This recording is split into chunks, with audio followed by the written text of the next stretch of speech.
অহংকার হচ্ছে এমন এক জিনিস যা মানুষের প্রত্যেকটা নেক আমলকে কুরে কুরে শেষ করে দেয়। অহংকার হচ্ছে পতনের কারণ।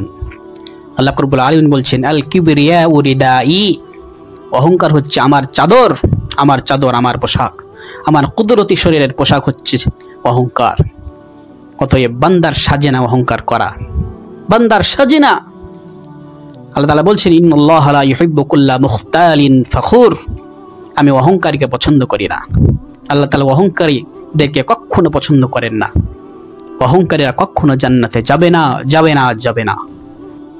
আজকে আমাদের জ্ঞানের অহংকার, ক্ষমতার অহংকার, টাকার অহংকার, সৌন্দর্যের অহংকার, পোশাক আশাকের অহংকার, আহারে দুপাতা পড়েই আমরা নিজেকে মনে করি দুনিয়ার সব থেকে বড় জ্ঞানী আমি। সামান্য একটু ক্ষমতা এসেছে আমরা মনে করি আমাকে আর ঠেকায় কে, আটকায় কে, এত ক্ষমতা বানার কেউ নাই। দুটো টাকা ইনকাম হয়েছে, জমিনে পা পড়ে না, জমিনের মানুষকে মানুষ মনে হয় না, নিজেকে মনে হয় যেন আমি এই জমিনের বাসিন্দা না, অন্য কোনো গ্রহের মানুষ। আহারে অহংকার, এই অহংকার করলে মানুষ জান্নাতে কখনো যাবে না, সমস্ত আমল বরবাদ এবং শেষ হয়ে যাবে। ওমর ফারুক রাদিয়াল্লাহু তাআলা আনহু, তিনি মুসলিম জাহানের দ্বিতীয় খলিফা। তিনি একদিন পথ দিয়ে হেঁটে যাচ্ছেন, তিনি হাঁটছেন, এমন সময় তার কানে একটা হাদিস ভেসে আসলো। একজন পড়ছেন যে যার মধ্যে সামান্য পরিমাণ অহংকার থাকবে সে জান্নাতে যাবে না। এই হাদিস শুনে তিনি হাউমাউ করে কেঁদে ফেললেন। তো অন্যান্যরা জিজ্ঞাসা করলো, ইয়া আমিরুল মুমিনিন, আপনি মুসলিম জাহানের খলিফা, আপনি কান্না কেন করেন? ওমর ফারুক রাদিয়াল্লাহু তাআলা আনহু বলছেন যে আমার এই জন্যই তো কান্না আসে যে আমি এত বড় মুসলিম জাহানের খলিফা, এই কারণে যদি আমার অন্তরে অহংকার চলে আসে তাহলে তো আমি জান্নাতে যাব না।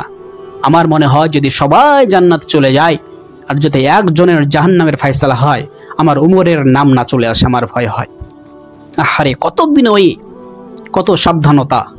আজকে আমাদের সামান্য সামান্য কারণে কত অহংকার করে থাকি, নিজেকে আর মানুষ বলে মনে করি না, মনে করি ফেরেশতা হয়ে গিয়েছি। অহংকার মুক্ত জীবন তৈরি করতে হবে, অহংকার মুক্ত সমাজ গড়তে হবে আমাদের। আল্লাহ তাআলা কিয়ামতের দিনে অহংকারীদেরকে পিঁপড়ের মতো করে মানুষের আকৃতিতে পেশ করবে এবং তাদেরকে জাহান্নামের জেলখানায় ঢেলে দেওয়া হবে। সে জেলখানার নাম হবে বুলাস, এবং সে জাহান্নামীদের খাবার হবে, সে অহংকারীদের খাবার হবে অন্যান্য জাহান্নামীদের পুঁজ এবং রক্ত। হারে এই অহংকার করে নিজের আমলকে বরবাদ করে কোনো লাভ নাই। এই জন্য অহংকার মুক্ত হতে শিখি, অহংকার থেকে বাঁচতে শিখি এবং নিজে সাবধানতা অবলম্বন করি এবং যে আমল করি সে আমল শুধু আল্লাহর জন্য করি। আল্লাহ রাব্বুল আলামিন অবশ্যই কবুল করবেন।